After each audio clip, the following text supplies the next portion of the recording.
안녕하세요. 안녕하십니까. 네, 반갑습니다. 자, 교재 8장입니다. 8장 259페이지. 259페이지 보게 되면 미장 및 타일공사라는 게 나와 있는데요. 일단 미장이라는 게 그 미자가 아름다울 미자입니다. 우리 먼저 시간 할 때 수장공사라는 거 했었어요. 수장공사가 이 건물의 바닥이나 벽이나 천장을 이쁘게 보이게 하거나 외벽이나 지붕을 이쁘게 보이는 걸 우리가 통합시켜서 수장공사라고 한다. 근데 내부에 있으면 내부 수장공사, 외부는 외부 수장공사 이렇게 부른다. 그럼 이 미장공사도 곧 수장공사의 일부분이다. 이쁘게 보이려고 하는 거니까. 예를 들어서 모르타르를 바를 수도 있고 회반죽을 바를 수도 있고 다양하게 발라가지고 이쁘게 보이게 하는 거예요. 또는 타일을 붙여서 이쁘게 할 수도 있다는 거죠. 우리가 추리닝 입을 수도 있고 양복 입을 수도 있고 다양하잖아요. 그죠? 이제 미장이라는 게 바로 그런 개념이라는 거고, 여러분 교재 보면 이제 처음에 제1절에서 미정공사 얘기가 나옵니다.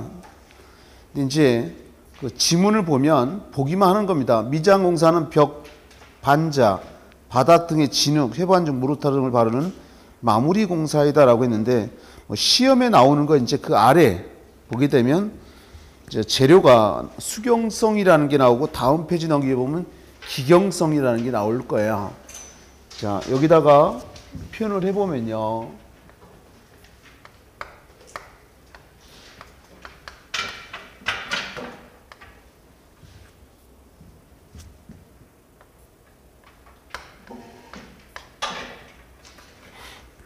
미장공사에서 보면 재료가 수경성 재료가 있고 기경성 재료라는 게 있습니다.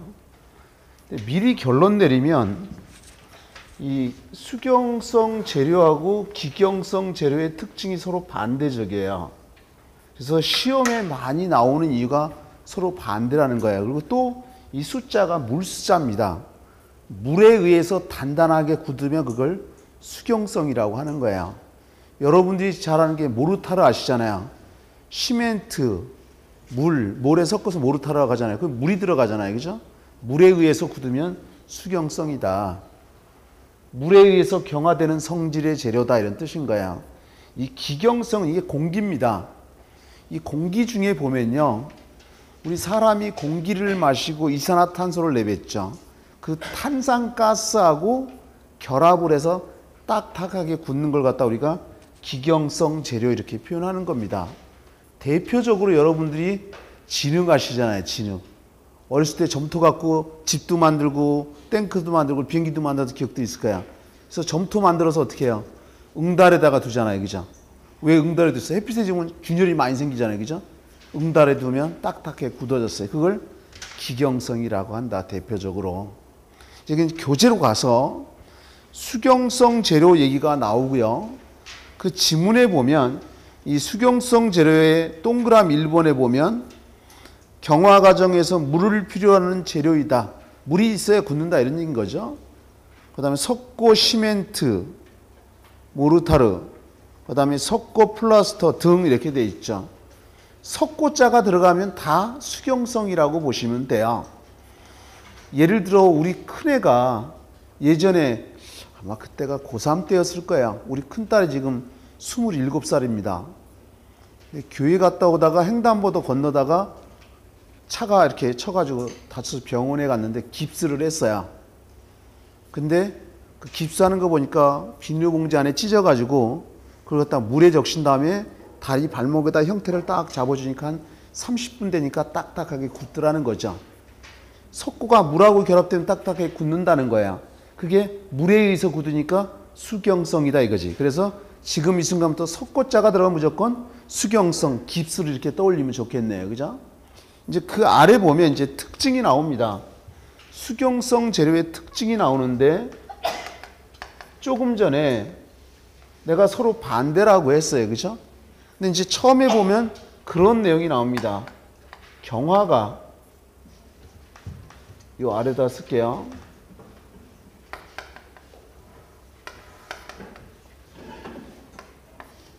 경화가 빠르다. 경도가 크다면 단단하다는 거잖아요. 그죠? 경화가 빠르다는 건 빨리 굳는다 이런 얘기인 거죠. 이해할 수 있잖아요. 그죠? 두 번째 보게 되면 수축 균열이 발생한다. 수축 균열이 발생한다. 수축은 모든 물질은 뜨거우면 늘어나고 추우면 줄어들잖아요. 그죠? 늘어났다 줄어든다 이런 얘기죠. 근데 수축 줄어든다는 거죠. 수축 균열이 생기니까 수축 균열이 발생하니까 어떻게 해요? 균열이 생긴다. 한마디로 얘기하면 균열이 생긴다는 거예요. 그죠? 그 다음에 보면 시공이 불편하다. 근데 시공이 불편하다 등에 보통 어렵다 이런 표현을 써요. 불편하다는 표현도 쓰지만 보통 어렵다. 왜? 물을 사용해서 작업을 하니까 시공이 어려워진다 이런 얘기인 거야. 그 다음에 보면 강도가 크다 이렇게 나와 있죠. 튼튼하다 이거지. 그러면 이거 말고도 또 이런 게 있어요. 강도가 크기 때문에 보통 외벽에 사용합니다. 외벽. 이게 무슨 소리냐면 건물이 이렇게 있다 이런 얘기예요. 건물이 이렇게 있으면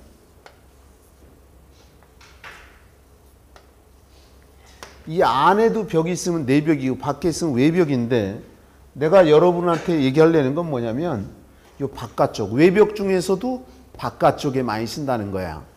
나중에 얘기하겠지만 이 안에 있는 거는 보통 18mm를 많이 씁니다. 18mm. 내부에 있는 벽은. 이 외부에 있는 이 내부에 있는 면은 보통 18mm고 요 외부에 있는 면은 보통 24mm를 많이 써요. 근데 이제 이거는 수경성은 경화가 크고 강도가 크기 때문에 외벽 바깥쪽에 많이 쓴다는 거야. 안쪽은 18mm 쓰고 안쪽은 자기네 집인데 일부러 발로 차고 이러진 않겠죠. 이해할 수 있죠. 그런 특징도 있어요. 이제 그 다음 페이지 넘겨보시면 이제 기경성 얘기가 나올 겁니다. 기경성이 공기 중에 탄산가스에 의해서 딱딱하게 굳는 거라고 했고 지문에 보면 1번에 경화 과정에서 공기 중에 이산화탄소와 반응하여 굳어지는 재료다. 석회, 진흙, 회반죽, 석회성 플라스터, 돌로마이트 플라스터, 소석회, 마그네시아 시멘트 등 굉장히 많죠. 그러면 내가 무슨 얘기 하려고 하냐면 이런 거야. 시험 문제 이렇게 나와요. 다음 중 수경성 재료가 아닌 것은 또는 기경성 재료가 아닌 것은 이렇게 등장한다는 거야. 근데 둘 다 외우면 헷갈리잖아. 그러니까 여러분들은 수경성을 외우든지 기경성을 외우든지 한쪽만 외우라는 거야. 나머지는 다 반대로 생각하면 되니까. 나 같으면 수경성을 외워요. 왜요? 개수가 작죠. 뭔 소리인지 알죠? 이제 그 안에 특징을 보면 이게 반대라고 이미 내가 결정을 적어놨네요. 그죠?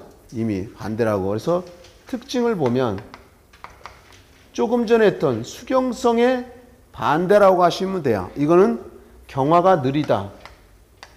경화가 느리다. 이거 진흙으로 집 만드는데 응달에다 놓으면 한참 후에 단단하게 굳잖아요. 경화가 느리다는 거야. 두 번째 보면 강도가 약하다라고 했는데 여러분 책 요 순서대로 가면 좋은데 어쨌든 난 여기다 쓸게요. 요 네모 찍어서 강도가 약하다. 강도가 약하기 때문에 요 안쪽에 보통 많이 사용합니다. 안쪽. 외벽 중에서도 안쪽에 많이 쓰인다. 요 안쪽에. 이 수경성은 바깥쪽에 많이 쓴다는 얘기 했었고요. 그죠? 그 다음 지문에 보면 시공이 용이하다.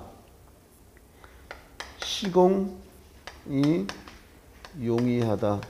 왜?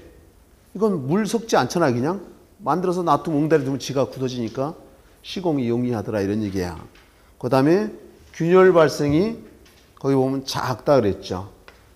균열 발생이 작다. 여러분 책에는 이게 막 섞여 있었지만 일부러 똑같이 여러분 눈에 내가 구분시키려고 일부러 같이 썼어요. 같은 줄에다가. 완전히 반대라는 걸 알 수 있어요. 자주 등장한다. 그래서 요 수경성 재료하고 기경성 재료에다가 별표 정도 좀 쳐놨으면 좋겠습니다. 별표 정도를 쳐놨으면 좋겠다. 이제 그 아래 보면 260페이지 중간에 보면 미장용 철물이라는 게 나옵니다. 미장용 철물이 나오는데 여기다가 한번 볼게요. 좀 이따 나오겠지만 이 벽을 갖다가 이쁘게 보이려고 우리가 미장을 하는데 맨 처음에 바르면 초벌 발음이라고 그러고 두 번째 발음은 재벌이라고 하고 세 번째 발음은 정벌 이런 표현을 씁니다. 근데 예를 들어서 이 발랐을 때 이 벽에 잘 달라붙어 있어야 좋은 거잖아요. 떨어지면 꽝이잖아요. 그래서 잘 떨어지지 않게끔 사용하는 철물이 있어요. 그 철물을 갖다 우리가 미장 철물이라고 한다 이런 얘기야. 미장 철물. 이 벽에 잘 달라붙게끔 사용하는 철물, 그걸 갖다 우리가 미장 철물이라고 한다.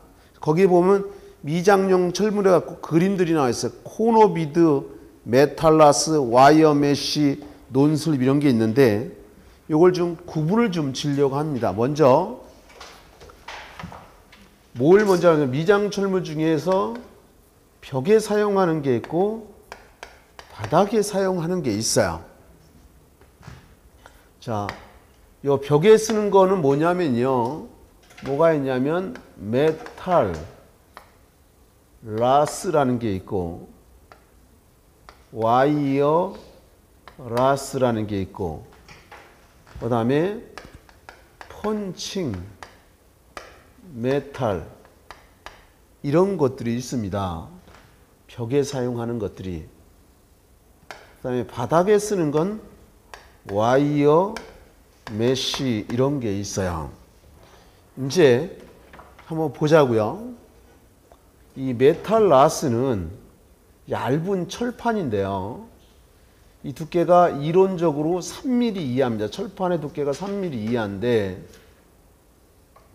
이 철판을 갖다 이렇게 찢어야 간격을 적당히 두고 이렇게 찢으면 철판을 찢은 다음에 양쪽으로 이렇게 당기면요. 양쪽으로 이렇게 당기면 철판이 이렇게 구멍이 뻥 뚫린다 이런 얘기인 거야. 이해할 수 있겠죠. 그러면 내가 예를 들어서 오늘 내가 구두를 안 신고 랜드로버를 신고 왔는데 구두 오래 신으면 뒷굽이 닳잖아요. 그럼 뒷굽 갈잖아요. 그럴 때 구두빵 아저씨가 사포로 빼바로 문지르랑 거칠어야 잘 달라붙잖아요. 그죠? 그 다음에 이 미장 면이 거칠어야 잘 달라붙는다는 거예요. 그래서 이렇게 철물 쓰면 요건 들어간 데가 있고 나온 데도 있잖아요. 그죠? 철망으로 벌렸으니까. 그래서 요철이 있어서 잘 달라붙어요. 미장 재료가. 그럼 와이어 라스는 와이어가 줄이라는 뜻인데 여러분들이 테니스장에 보면 굵은 철사를 이렇게 얼기설기 엮어놓은 거 한번 봤을 거예요. 테니스공이 빠져나가지 말라고 이런 거. 그죠? 근데 그건 굵은 철사잖아. 이 굵은 철사가 아니라 아주 가는 철사가 있습니다. 옛날에 혹시 어렸을 때 닭 키운 사람들은 닭장 앞에 닭이 못 도망가게 얇은 철사를 이렇게 얼기설기 엮어놓은 거 있어요. 그걸 와이어라스라고 한다는 거야. 그 다음에 이제 펀칭 메탈이라는 거야. 여기다 넣어보면 얇은 철판인데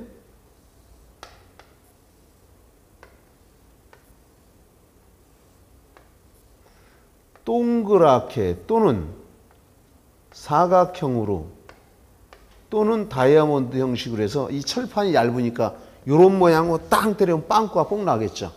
그럼 이 바른벽에 붙여놓고 미장을 하면 들어간 부분도 있고 나온 부분도 있으니까 잘 달라붙을 거다 이거지. 이런 것들이 벽에 사용하는 미장용 철물이다 이런 얘기야. 그러면 바닥에 쓰는 게 와이어 메쉬인데 이 와이어 메쉬는 앞에서도 우리 철근 콘크리트 할 때 보강블록주에서도 얘기를 했었어요.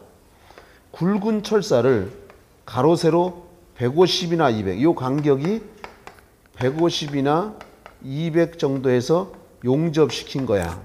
이걸 갖다가 와이어 메쉬라고 하는데 이 와이어 메쉬는 보통 바닥에 사용하는 거고요. 이게 콘크리트 보강용에 사용하는 겁니다. 콘크리트 보강용에.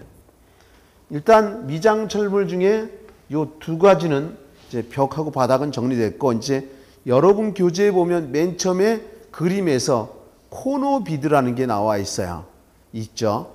여기를 한번 보시고 그 모습만 있는 건 아닌데 여기다 표현해 볼게요. 예를 들어 벽이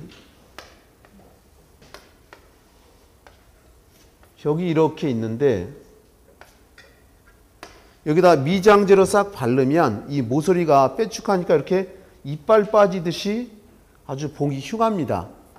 보기 흉할 거 아니야. 이렇게 이빨 빠지는 걸 방지하기 위해서 여기다가 코노비드라는 걸 딱 설치하면, 쫙 설치하고 미장제를 쫙 바르면 이빨 빠지듯이 이렇게 빠지지 않는다, 이런 얘기인 거야. 이해할 수 있겠죠. 그래서 이걸 갖다 우리가 코너 비드라고 하는데, 이렇게 생각하면 돼. 축구할 때 보면 모서리에서 차는 킥을 코너킥이라고 하잖아요. 여성분들 코너킥은 한 번쯤 들어봤을 거야. 그럼 이게 축구장이라고 한다면 축구 골대가 이렇게 있잖아요. 여기서 찬다는 거죠. 그죠? 모서리에서. 코너킥, 그래서 코너비드, 모서리에 쓰는 게 코너비드다, 이렇게 생각하면 안 잊어버릴 거다, 이런 얘기야. 그 다음에 맨 오른쪽에 보면 논슬립이라는 게 있는데요. 논슬립이요. 여기 좀 한번 보시면 계단에 나오는 건데요.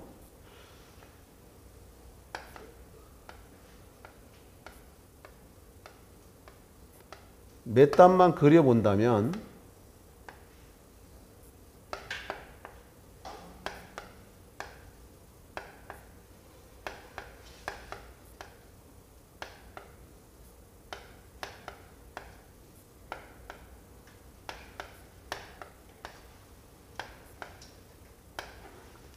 자, 이렇게 계단이 있으면 요 계단 코에 여기에 이렇게, 여기에 보면 이렇게 철물로 된 것도 있고 다양합니다. 재질은.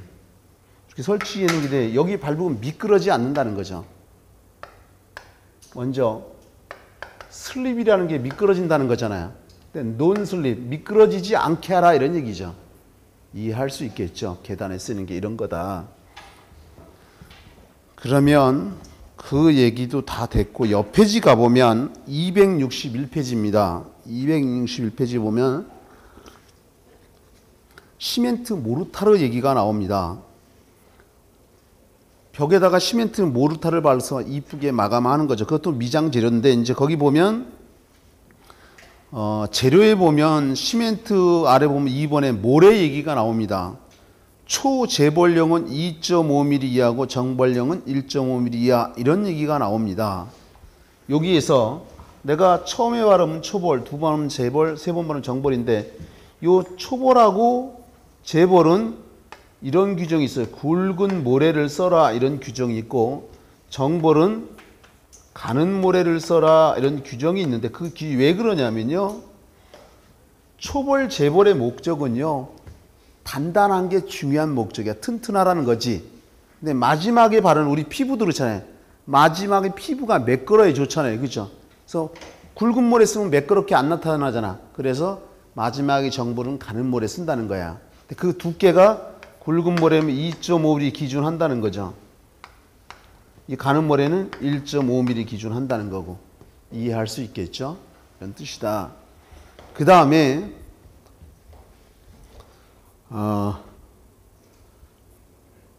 4번 지문도 한번 보려고 합니다. 초벌 발음 배합은 부착력을 강하게 하기 위해서 부배합으로, 재벌 정물 발음은 초벌보다 빈배합으로 한다. 그런가 보다 하시면 되고, 이제 그 아래 가로 2번에 보면 두께 얘기가 나옵니다. 두께가 나오는데, 1의 발음 두께는 바닥을 제외하고 6mm를 표준으로 한다라고 했는데, 여기다가 한번 표현을 해보겠습니다. 여기다가 자, 초벌, 재벌, 정벌 이런 게 있는데 표준이 6mm라고 했어요. 6mm. 그럼 36, 18mm가 되네요. 그죠? 맞습니까? 그러면 이거는 아까 내가 여기 아직 지우지 않았어요. 내부에 바르는 건 몇 미리? 18mm 이런 얘기 했잖아요. 그죠? 실내 쪽에서 자기 집만, 자기 사람들만 쓰는 거니까. 외부는 좀 튼튼해야 되니까 24mm 쓴다 그랬어요. 어쨌든 이제 18mm는 이거는 내벽 같은 거에 이렇게 쓴다는 거야. 그러면 예를 들어서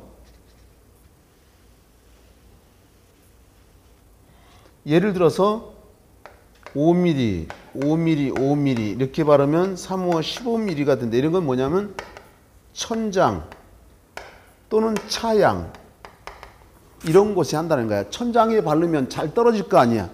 그러니까 얇게 3번 바르겠다 이런 얘기죠. 이해할 수 있죠. 그러면 또 하나 이제 여기는 지금 내벽에 있으니까 외벽은 조금 전에 저기 24mm 한다 그랬잖아요. 그러면 4, 6, 24 4번 바른다 아니다 이런 얘기인 겁니다. 8mm씩 그러면 3, 8이 24mm 이렇게 된다는 거죠. 그러니까 가장 기본 표준이 6mm인데 더 두껍게 바르는 경우도 있다 이런 얘기인 거예요. 얇게 바르는 경우도 있는 거고. 근데 또 하나 이제 여러분한테 내가 얘기하려는 건 이제 뭐 얘기하려고 하냐면 바닥입니다. 바닥. 우리 시험에 나왔던 내용이에요. 지금 우리 시험에 나왔던 내용을 얘기하는 건데 바닥도 24mm를 하는데 중요한 건 여기 좀 볼래요. 바닥에 대하는데 초벌, 재벌 정보를 안 한다는 거야. 왜? 떨어질 일이 없거든. 바닥에 하는데 한 번에 발라버린다 이거지. 이해할 수 있나요? 그런 특징이 있다. 요 정도 기억하시면 되죠.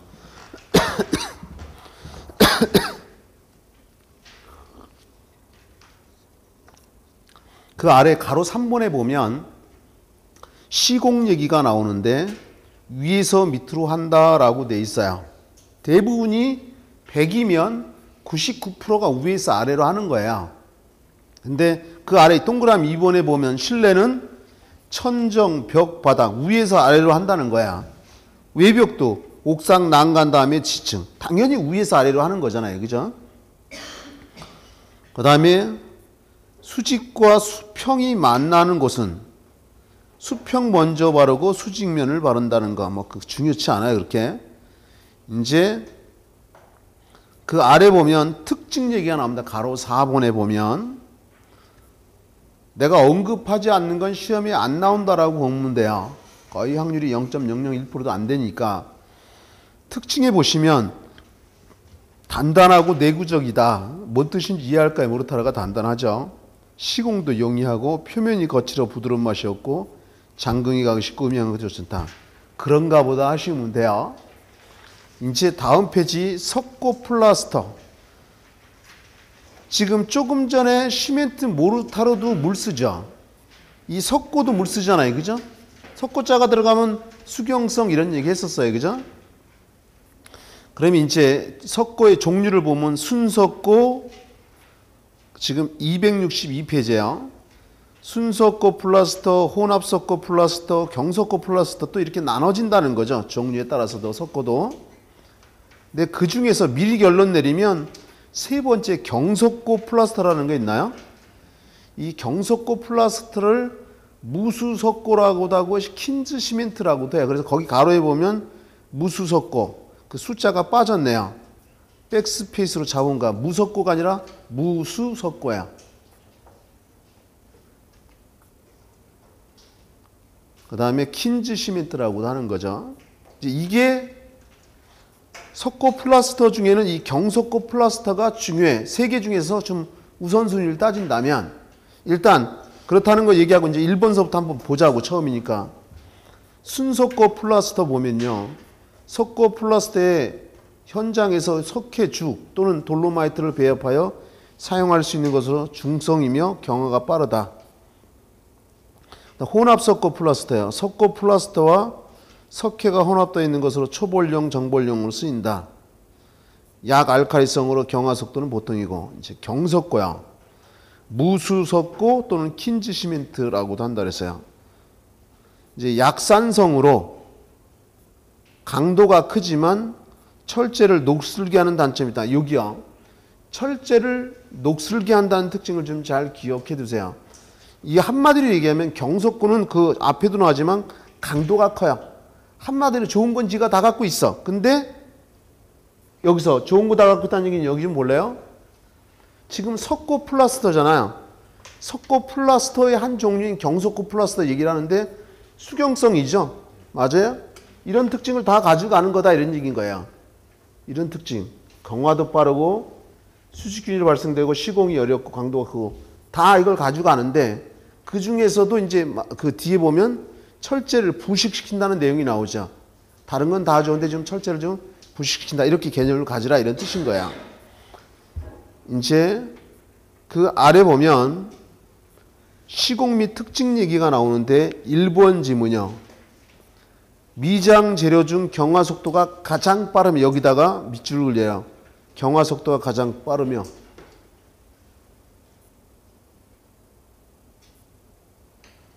그래서 두 번째 지문에 보면 그런 얘기가 나와요. 기수 후, 가수 후 물을 가했다 이거죠. 가수 후 물을 뿌렸다 이거야. 후 초벌, 재벌용으로는 3시간 이내, 정벌용은 2시간 이내 사용한다. 왜? 경화가 빠르니까 빨리 해야 되는 건 당연할 거다 이거죠. 그다음에 3번 지문에 보면 작업 중 통풍을 방지하고 작업 후에 서서히 통풍시킨다. 여기다 밑줄 그세요. 서서히 통풍시킨다는 거. 우리가 지금 하는 게 미장 재료인데 한마디로 얘기하면 다 서서히 해야 돼.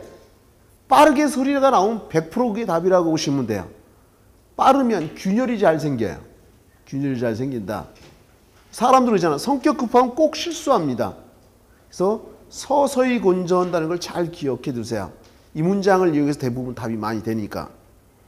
그 다음에 4번 지문도 보면요. 5도씨 이하일 때는 공사를 중지하고 보온장치를 설치하여 5도씨 이상 유지되도록 해야 된다. 5번에 경화된 것은 사용치 않는 당연한 얘기인 거고요. 그 아래 보면 이제 돌로마이트 플라스터라는 게 나옵니다. 이거는 돌로마이트 플라스터는 기경성이에요. 기경성이면 내가 아까 공기 중에 탄산가스와 결합해서 경화되는 성질의 재료다.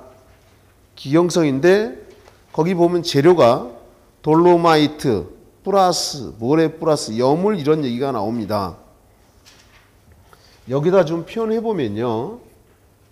이제 이걸 지워도 되겠죠.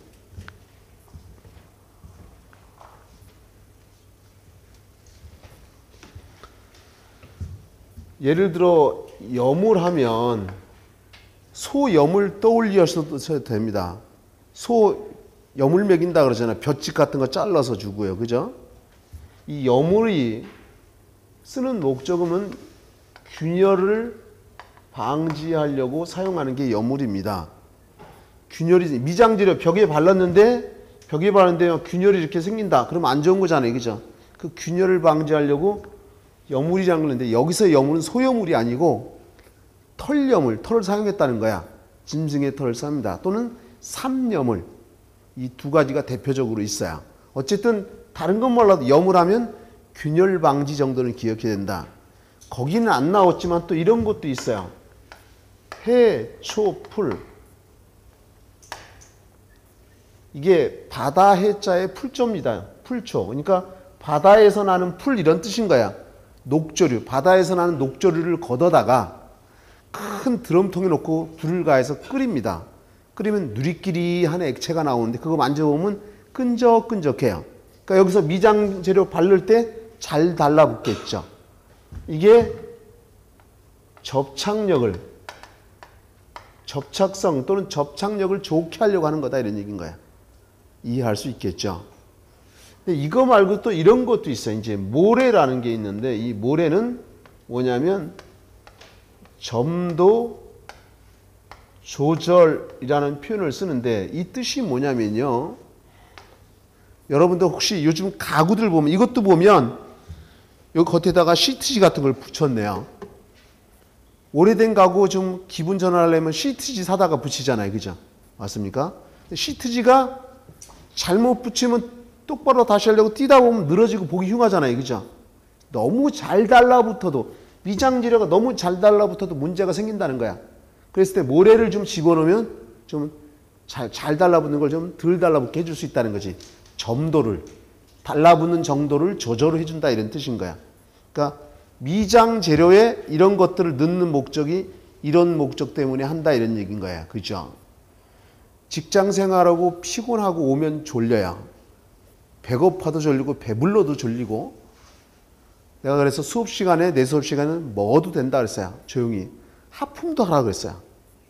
피로회복이 좋으니까. 그리고 자꾸 움직이셔야 돼요. 뭔 소리인지 아실 거야. 피곤한데 어떡하란 얘기입니까? 라고 생각하면 끝도 한도 없어요.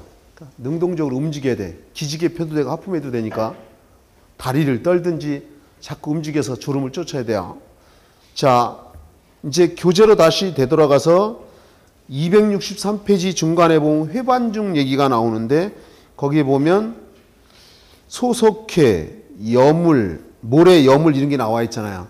여물을 넣었다는 건 균열을 방지하겠다는 거예요. 근데 거기 해초풀은 안 들어가 있잖아요. 그러면 이 회반죽 자체가 어떻게 해요? 접착성이 좋다는 거지. 이해할 수 있나요?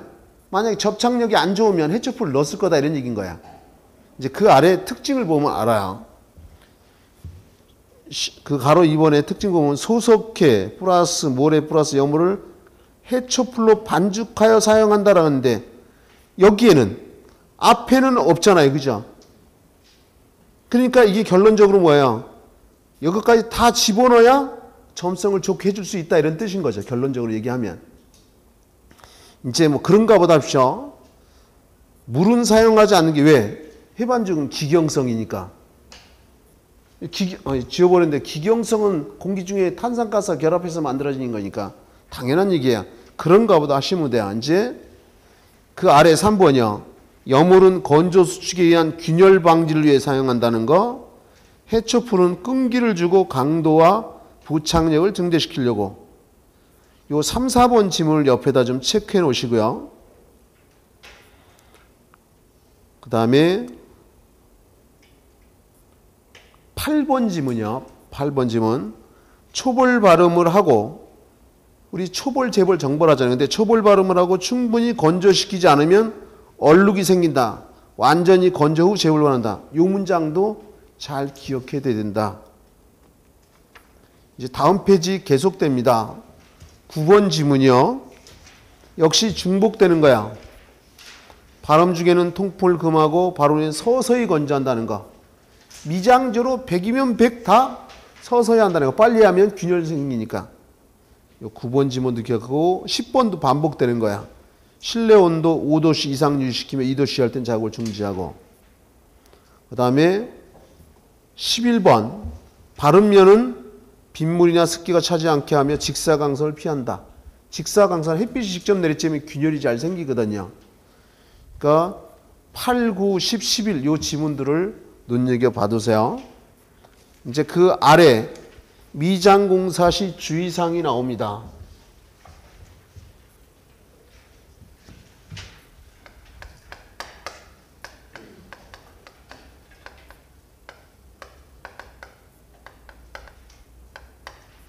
여기다가 별표 곱하기 100을 할 거야. 미장공사 시 주의사항에다가 264페이지입니다. 별표 곱하기 100. 대부분 미장공사는 미장공사의 주의사항하고 각 미장재료의 특징에 대해서 시험에 등장을 합니다.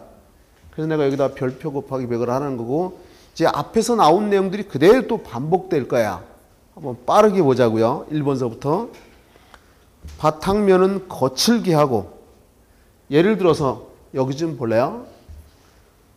원래 이게 벽돌벽이야. 이 벽돌벽을 이쁘게 하기 위해서 미장을 하겠죠.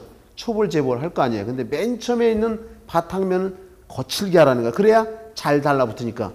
구두국 갈 때 보면 사포로 문질러잖아요. 거칠게 하듯이.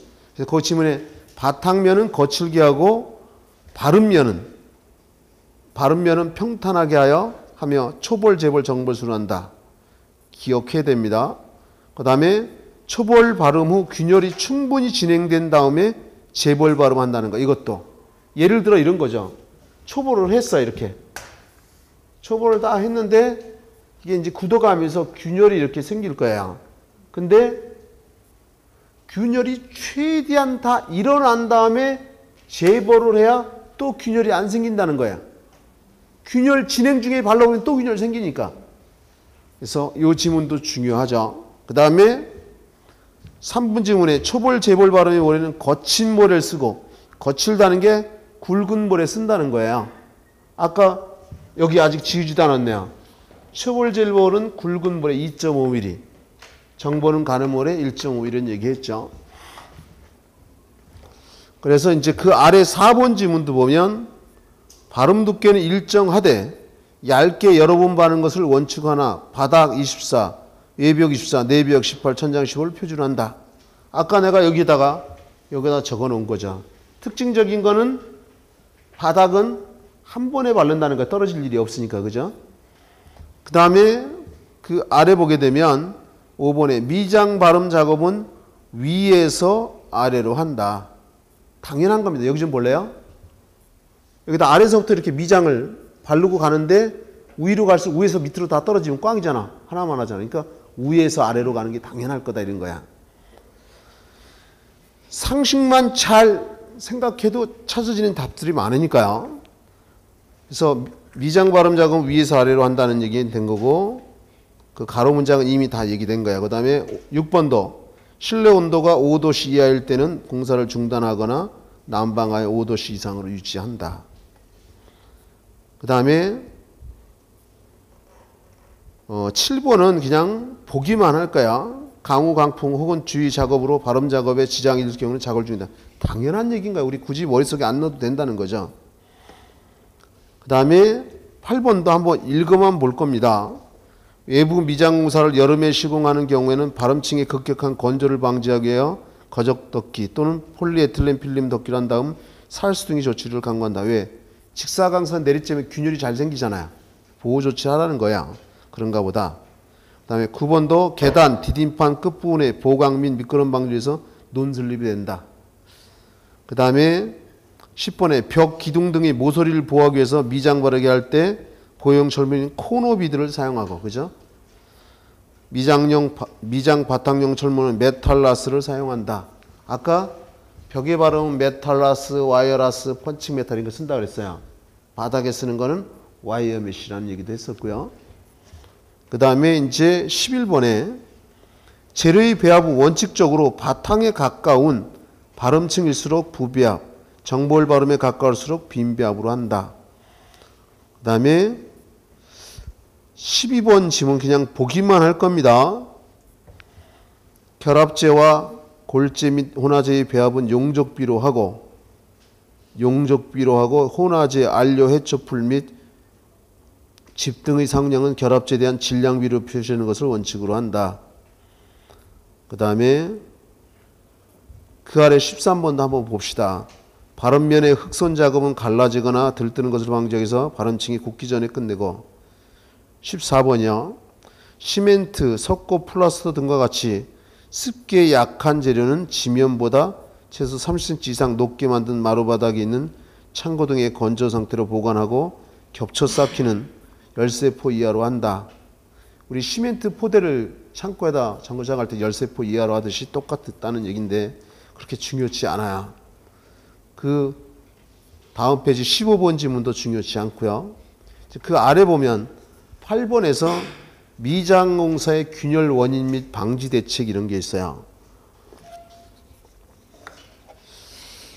미장공사의 균열 원인 및 방지 대책이요.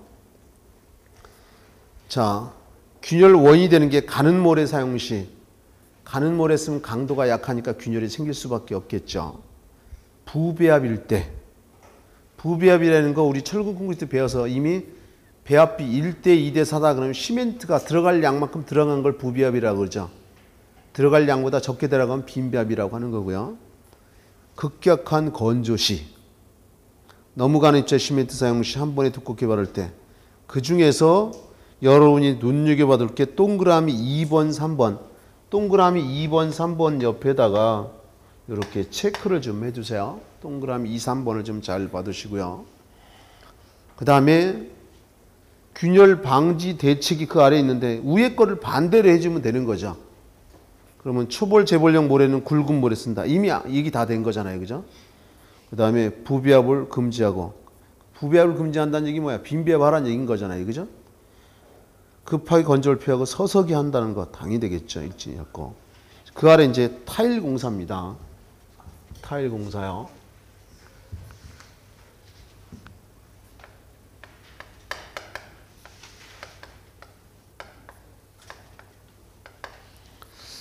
미리 결론을 좀 내리면요. 타일 공사는 타일 붙임 공법이라는 게 있어요. 타일 붙임 공법이 제일 많이 나왔다. 그 다음에 시공시 주의사항 이런 것들이 나오는 건데, 일단 그 맨 처음에 보면 여러분 교재에 도표가 나와 있어요. 도표가 나와 있는데 여기다 써보면 자기질, 석기질, 도기질, 토기질 이런 것들이 나와 있을 거야. 다음 페이지 넘겨보면 여러분 책에는 도기질까지만 있네요. 그 아래 토기질도 있는데 어쨌든 간에 여기 좀 보시면요. 소성 온도예요. 소성 온도라는 거야. 소성 온도는 가마에다가 굽는 온도를 소성 온도라고 하는데요. 우리 도자기 만들 때 가마에다 놓고 구울 때 말입니다. 그 굽는 온도가 소성 온도인데 굽는 온도가 높을수록 강도가 커지고 흡수율은 작아져요. 그래서 아래에서 위로 갈수록 고급 제품이다 이렇게 생각하시면 돼요. 그러면 이런 자기질, 석기질 이런 거 가지고서 우리 지금 타일 공사잖아. 타일도 만들고 위생도기도 만들어요. 위생도기는 세면기, 소변기, 대변기 이런 거 있잖아요. 그죠? 위생도기라는 게 소변기, 세면기, 대변기 이런 위생도기를 갖다가 점토로 만들거든요. 근데 이런 거, 요 두 가지를 이용해서 보통 많이 만듭니다. 이제 내가 무슨 얘기 하려고 하냐면 이 도기질은 흡수율이 커요. 흡수율이 크다는 얘기는 빈틈이 많다는 거잖아. 그 밖에다 하면 빗물이 들어오면 0도씨 물이 0도씨 얼음으로 바뀌면 최적이 9% 증가해요. 좀 이따 배울 겁니다. 그러면 얼면 부피가 9% 늘어날 거 아니야. 줄었다 하게 되면 균열이 돼서 타일이 방리 떨어져 나갑니다. 그래서 결론적으로 이 도기질 타일은 실내용에 사용된다는 거야. 실내용. 이런 특징이 있어요. 이제 교재에서 한번 265페이지 한번 보자고요.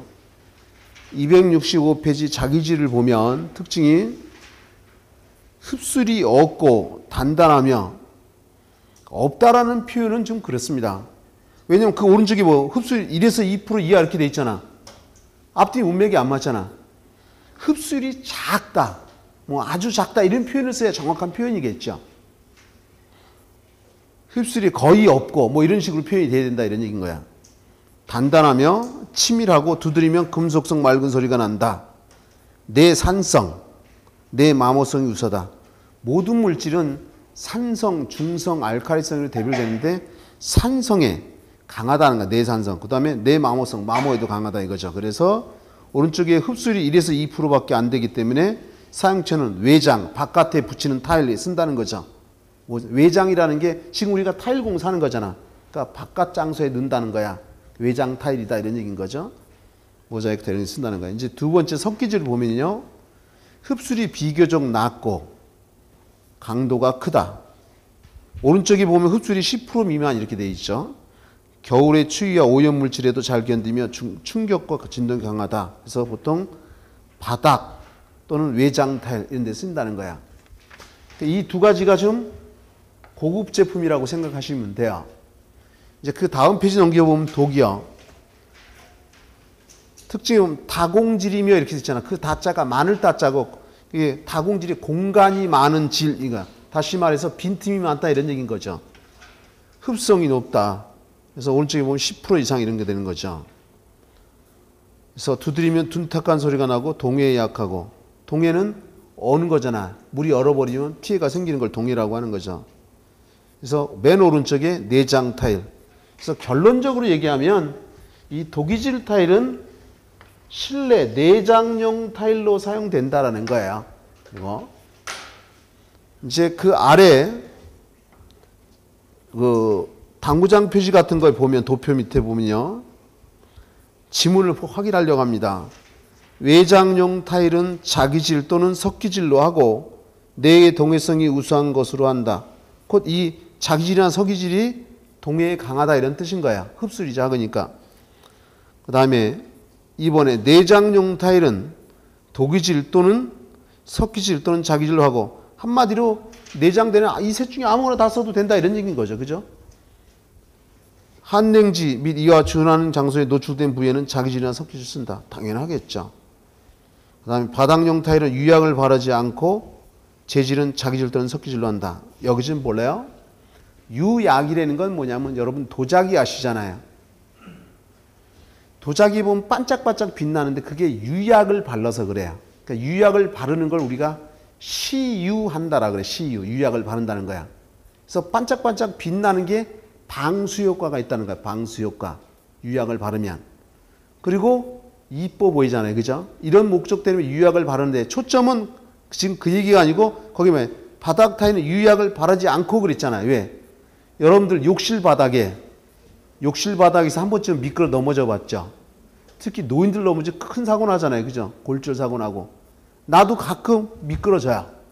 그러니까 유약을 바르면 미끄러우면 더 미끄러질 거 아니야. 그래서 유약을 바르지 않는다는 거야. 이해할 수 있죠. 이 자기질이나 석기질에다가 유약을 안 바른 걸 사용한다 이런 뜻인가. 미끄러지지 않게 하려고. 이제 개념은 이해했을 거고요. 이제 타일 시공 및 특징 얘기가 나오는데 빠르게 한번 볼 겁니다. 빠르게 한번 볼 거고 기온이 2도씨 이하인 때는 시공 부분을 보양한다. 그 다음에 바닥 타일을 붙인 후 톱밥으로 보양 3일간 진동을 해 본을 금한다. 내가 체크하라 이런 얘기 안 하잖아요. 그죠? 한 번은 봐줘야 되니까. 치장줄눈의 모르타르 배합비는 1:1. 벽은 타일을 붙인 후 3시간. 바닥은 12시간, 6시간, 12시간 경과 후 줄눈파기하고 벽 24시간 경과에 치장줄눈 한다. 요 지문은 좀 기억해야 돼요. 그 벽 타일은 타일 붙인 후 3시간. 바닥은 6시간, 12시간, 그리고 경과 후에 줄눈파기라고 24시간 경과 치장주는 작업한다는 거죠. 여러분들 그 집에 가보면 여기 화장실에 보면 타일과 타일 사이에 하얀색으로 되어 있잖아요. 이게 줄눈이야. 매지라고 하는데 그걸 갖다가 3시간 지나면 긁어낸다는 거죠. 그리고 거기다 치장줄을 한다는 거야. 24시간 안에. 그 다음에 몇 번 지문으로 갈 거냐면요. 6번 지문에 보면요. 바탕면은 극기 등을 통하여 타일의 부착력을 증기시키러 간다라고 되는데 여기 한번 보실래요? 극기라는 게 뭐냐면요. 리싱 작업이라고 하는데 이렇게 손으로 이렇게 긁어 놓으면 내가 손가락 들어간 데는 홈이 패였고 겉에는 안 패였잖아요. 그죠? 들어가고 나가가면 붙였을 때 잘 달라붙는다 이런 얘기죠. 그 표현하는 거야. 그 다음에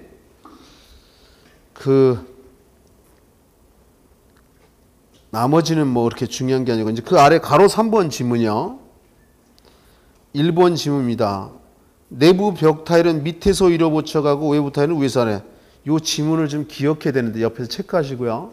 내가 그랬죠. 다 위에서 아래로 하는 게 거의 99%다. 근데 밑에서 위로 하는 게 딱 그 내부 벽 타일입니다. 여러분이 어떻게 하냐면 여러분 집에 좀 화장실도 한번 가보시면 되겠지만 타일은 내부에 있는 거 내부입니다. 실내. 밑에서 위로 붙여요. 만약에 위에서 아래로 붙이면 타일이 밑에는 쪼가리 사갈이 들어간다는 거지. 깬 타일이 들어간다는 거야. 그래서 밑에서 위로 붙인다는 거야. 내부 벽 타일은. 그 다음에 하루 붙임 높이는 1.5m 이하. 내가 앞에서 우리 조적조 배울 때 이런 얘기 했어요. 벽돌 쌓기든 블럭 쌓기든 타일 쌓기든 하루에 쌓는 높이가 1.2에서 1.5m다. 단 돌은 무거우니까 1m 이하 이런 얘기 했었죠. 기억납니까? 좀만 더 정신 차리세요. 좀만 더 하고 쉴 거야. 내가 요즘에 뭐 하냐면 강의는 하루 종일 당연히 꽉 차 있지만 오늘 아침에 4시 1분에 내가 잠들었어요. 여기 지금 문제풀이 교재 만들어 달라 그래서 내가 그 작업 하나씩 다 읽어보면서 그 작업해요.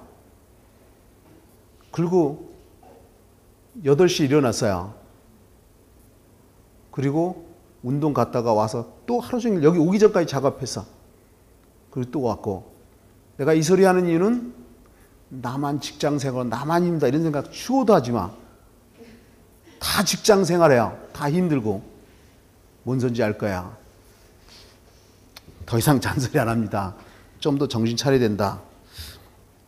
자, 이제 2번 질문까지 봤고요. 나머지는 뭐 그렇게 중요한 내용이 아니에요. 이제 보기에 나오는 내용들이고, 이제 옆 페이지 가보면 타일 붙이기 시공 방법이라는 게 있는데, 여기다가 별표 곱하기 100을 하세요.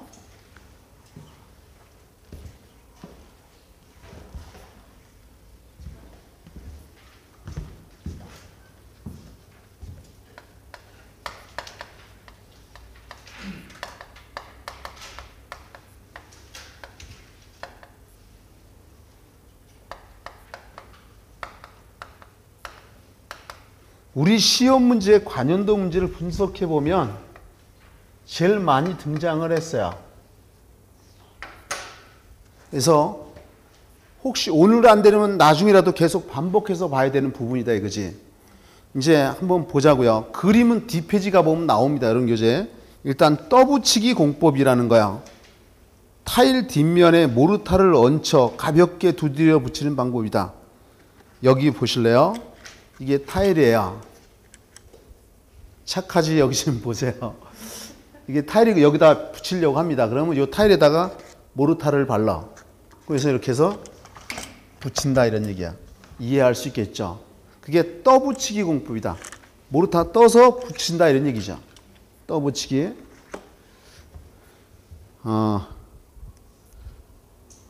나머지는 뭐 그렇게 중요한 내용이 아니고, 리을 지문에 모서리 파손과 백화의 우려가 있다. 왜? 여기 보시면 이게 타일이라고 했을 때 여기 좀 볼래요? 여기다 모르타를 이렇게 발라서 하는데 이 모서리에는 모르타가 잘 안 닿을 거 아니야. 모서리가 잘 깨져나간다는 거지. 그리고 그 뒤에 보면 백화의 우려가 있다라는 게 나오죠. 우리 백화 현상이 조적주에서 배웠잖아. 흰 백자에 꽃 하자. 흰꽃 피듯이요. 그 다음에 이제 그 아래 계량 떠붙이기 공법이라는 게 나옵니다. 바탕면 위에 초볼 발음을 한 후 타일 뒷면에 모르타르를 얹혀 붙이는 공법. 떠붙이는 공법의 개선 방법이라고 하는데 여기 좀 볼래요? 이런 거예요. 조금 전에 떠붙이기는 여기 모르타르 바르고 갖다 붙였잖아요. 여기 타일 붙이는 면에다가 모르타르를 발라요. 여기도 모르타 발라요. 그리고서 눌러 붙인다 이런 얘기지. 그게 계량 떠붙이기 공법이다 이런 얘기인 거예요. 이제 그 아래 압착 붙이기 공법이요. 기억지문에 바탕면 위에 초볼 발음을 한 뒤 붙임용 모르타르 발음하고 그 위에 타일을 붙이는 방법이다. 일단 다음 페이지 그림을 한번 볼래요? 268페이지 맨 아래 보면 일단 떠붙이기부터 보세요. 떠붙이기 공법 좌측 상단에 있는데 그 타일에다 붙임용 모르타르 써 있잖아요. 그리고 벽에다가 왼쪽에 있는 벽에다 붙이는 거죠. 그 오른쪽에 계량 떠붙이기요. 보면 이제 벽체에도 초볼 발음이라는 게 있고 타일에도 모르타르 붙였죠. 붙인다는 거야. 이제 그 오른쪽에 압착 붙이기 공법은 초볼 발음 하고요. 붙임 모르타르 하고 그 다음에 타일을 갖다 압력을 가해서 붙인다 이런 얘기인 거죠. 이제 다시 앞으로 돌아올 거야. 바탕면이 초볼 발음을 한 뒤 붙임용 모르타르를 바르고 그 위에 타일을 붙이는 공법이다. 이제 디귿 지문에 보면 나무 망치로 충분히 두들겨 타일에 줄눈 부위에 모르타르가 3분의 1 이상 올라오도록 한다. 여기 보실래요? 맨 처음에 이 벽에다 초볼 발음했잖아요. 그죠? 붙임 모르타르 발랐죠.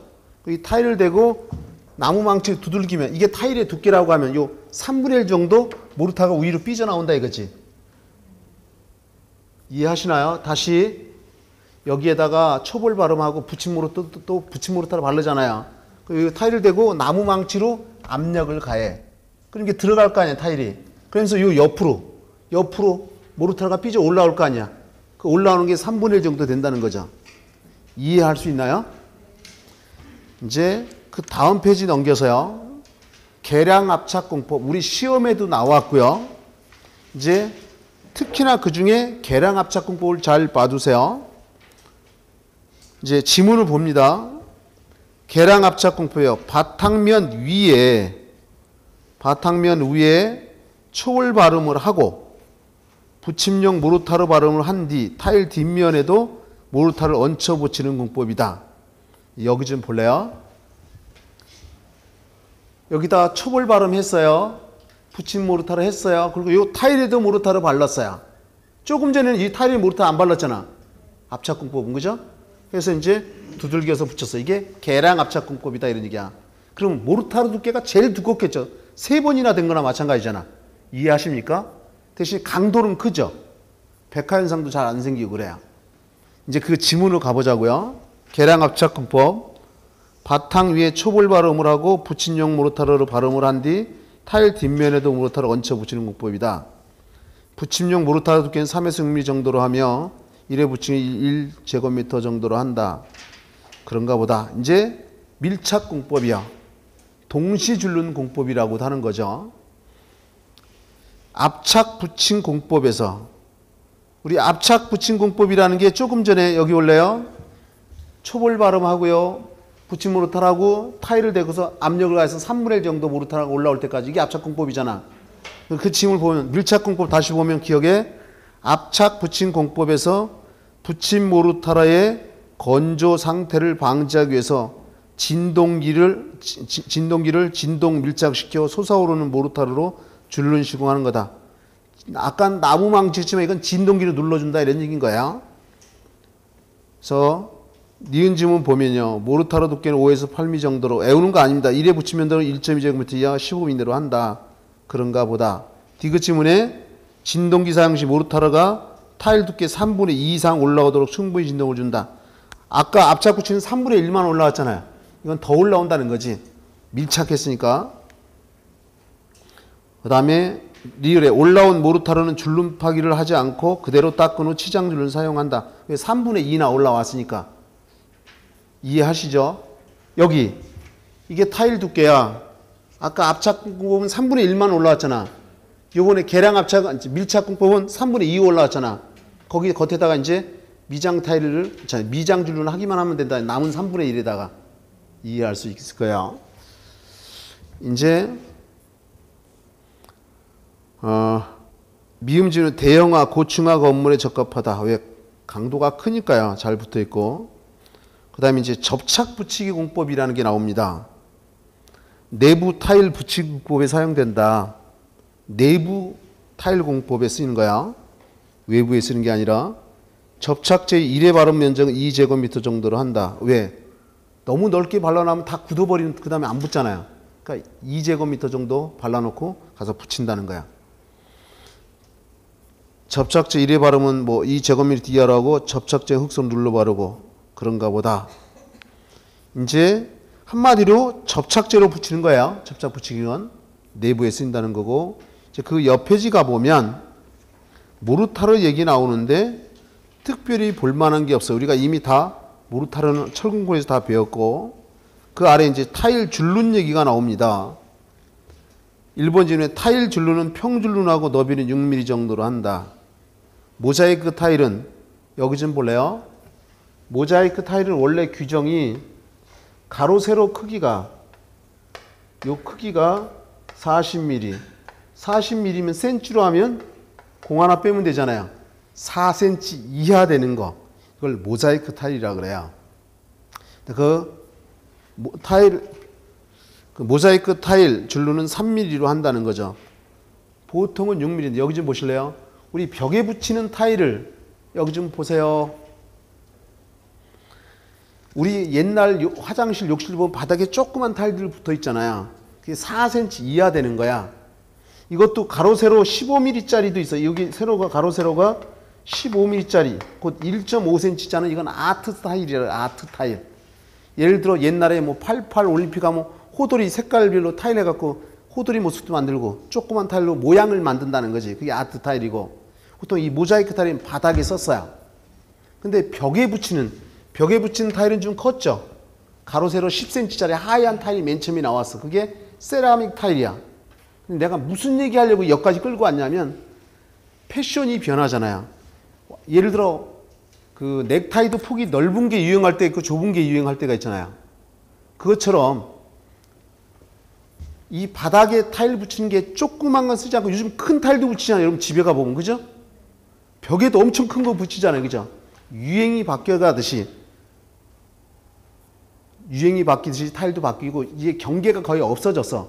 중요한 건 모자이크 타일은 조그만 타일이라는 거야. 그래서 줄눈도 당연히 3mm라는 거지. 그 위에 1번 지문에 보면 6mm인데, 그죠? 조그맣기 때문에 줄눈도 당연히 작아야 된다는 얘기를 하고 싶은 거야. 그래서 그 오른쪽에 줄눈은 3mm, 오른쪽에 세라믹 벽체형 타일 줄눈은 1.5mm. 이게 아트 타일 얘기를 하는 거야. 조그만 타일 1.5cm 이하는 1.5mm 정도 한다는 거고. 근데 굳이 막 애우려고 애쓰지는 말고 타일의 줄눈이 한 6mm, 3mm 정도 된다. 이런 개념을 갖고 계시고 이제 그 아래 치장 줄눈 얘기 나오는데 동그라미 1번 지문하고 2번 지문 우리가 좀 눈여겨봐야 돼요. 타일을 붙인 후 3시간 경과한 다음 줄눈 파기하여 줄눈 부분을 청소한다. 왜? 3시간 전에 완전히 굳어버리면 안 되니까. 그 다음에 2번에 24시간 경과 후 무르타르 경화 정도를 보아 치장 줄눈하되 줄눈 바탕에 물을 뿌려 수분케 해야 된다. 초점은 3시간 경과 후에 줄눈 파기한다는 키워드고 24시간 경과 후에 치장 줄눈 해야 된다는 거야. 그 다음에 그 나머지는 중요치 않고 다음 페이지요.